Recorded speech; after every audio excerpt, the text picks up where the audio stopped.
5 outcasts, 1 apartment, 30 million albums sold, $584 million reunion. This is how Guns N' Roses changed rock forever and proved legends can break, heal, and come back louder.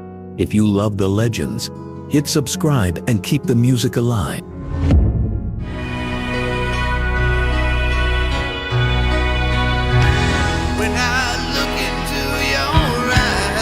Los Angeles, 1985. 2 struggling bands, Hollywood Rose and LA Guns, decide to merge. The result? 5 rebels who would rewrite rock history. Axl Rose on vocals. His voice could shatter glass and your heart in the same breath. Slash on lead guitar, that top hat, that sound. Izzy Stradlin on rhythm guitar and songwriting. Duff McKagan holding down the bass.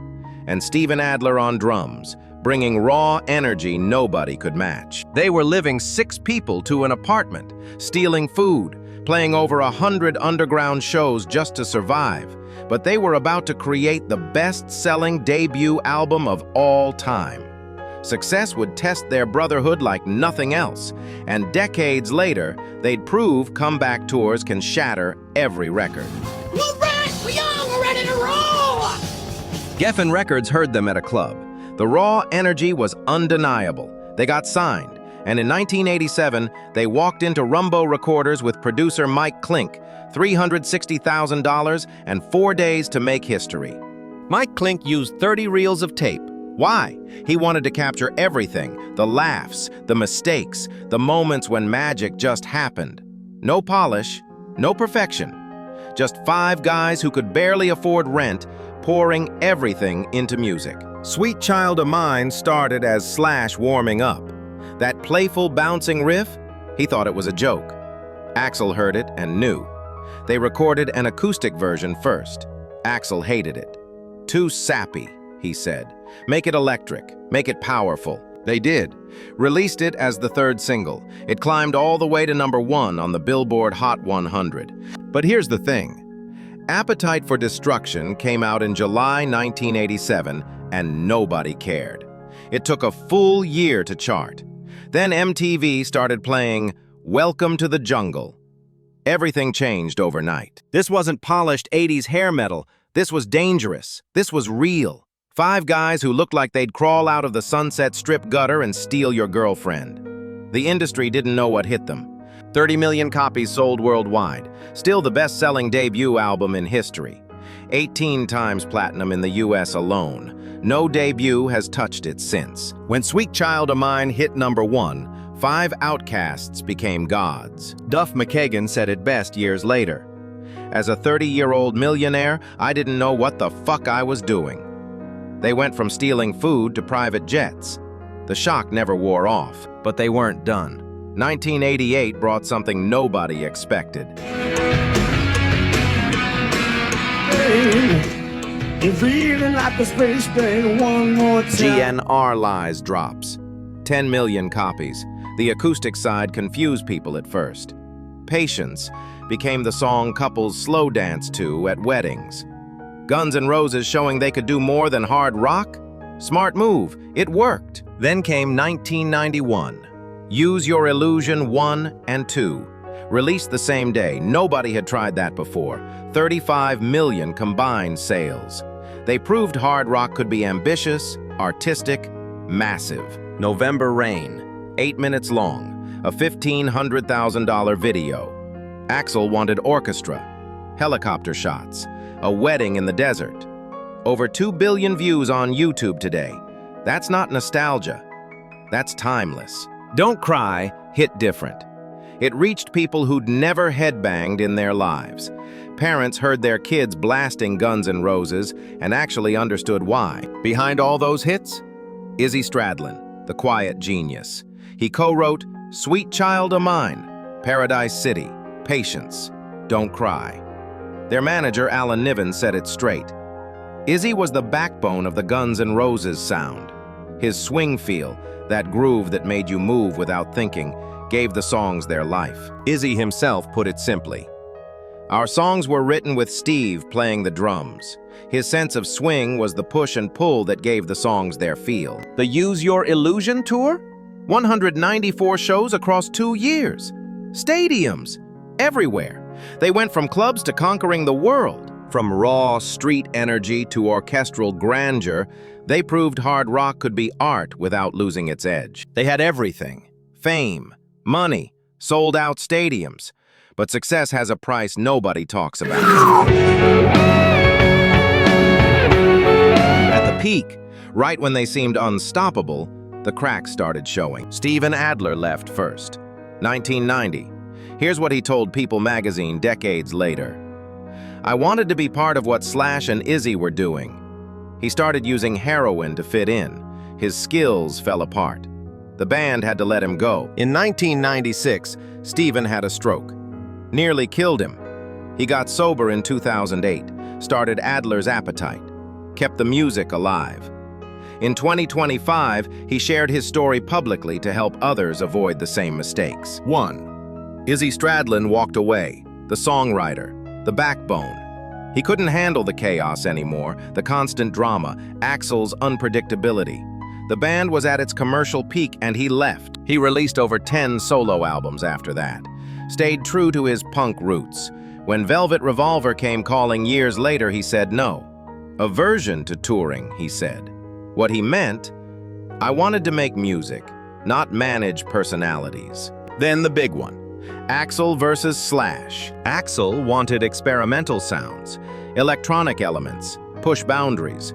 Slash wanted classic hard rock, the sound that made them famous. Producer Mike Klink revealed later that Axl would re-record Slash's guitar parts without telling him. Slash would come back to the studio and his tracks were gone. 1. Slash left. He couldn't compromise his vision anymore. 2. Axl bought the rights to the Guns N' Roses name. Didn't fully disclose it to the other members. That's when things got ugly. 3. Slash showed up at Axl's house at 5 in the morning. A confrontation about Duff and Matt Sorum. Voices raised, old wounds ripped open. 4. Axl called Slash a cancer in a public interview, then said the words that seemed to end it forever. One of us will die before a reunion happens. The pressure of fame tested their brotherhood, and for years it looked like it failed the test. But Axl refused to let the dream die, so he started over, from scratch. Cry like tonight. Give me a kiss before. New lineup. Tommy Stinson on bass, Buckethead on guitar, Brain on drums, talented musicians. But chemistry? They didn't have what the original 5 had. 15 years, 1994 to 2008. $13 million spent. Studio time, multiple producers, versions recorded and scrapped. People called it perfectionism. Others called it procrastination. Probably both. Only Dizzy Reed remained from the Use Your Illusion era. Everyone else was new. Chinese Democracy finally drops. Debuts at number 3 on Billboard. Sells 112,000 copies the first week. Context? Use Your Illusion 1 and 2 sold 685,000 combined their first week. Tom Zutaut, the Geffen A&R guy who signed them, said something interesting years later. If Axl had released it as an Axl Rose solo album, it would have sold millions. Fans divided. Hardcore supporters defended every track. Others said it wasn't real Guns N' Roses. Songs like Scraped and This I Love showed ambition. But overproduction buried some of the emotion. The debate raged.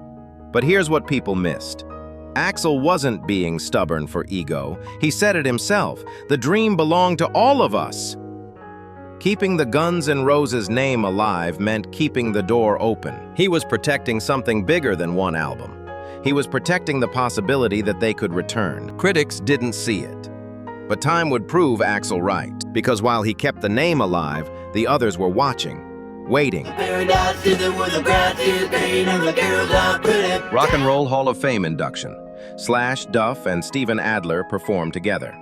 Axl sends a 1,000-word letter declining to attend, but watching them play planted something. Maybe we could play together again. The door cracked open. Then came 2014. Slash's divorce from Perla Hudson. That changed everything. His publicist later confirmed, and these were her exact words, Slash was now available without the attachment of a bitchy wife. The comment was blunt, but the point was clear. Removing that personal complication freed him to reach out. The breakthrough. Slash tweets birthday wishes to Axl. First public gesture in 20 years. Fans lost their minds.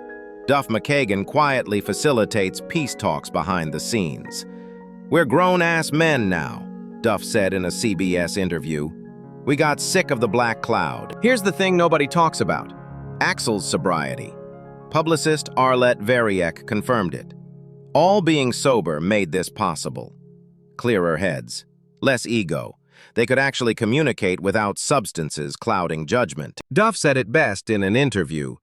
"The best thing about this reunion is we reconnected in a very deep way. We can be honest with each other now. Age stripped away everything that didn't matter.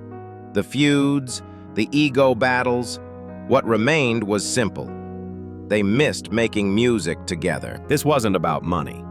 The $584 million came later. This was about missing the brotherhood. Slash admitted in a Louder Sound interview, "The tension dissipated. We missed making music together. The question was, could they actually pull it off?"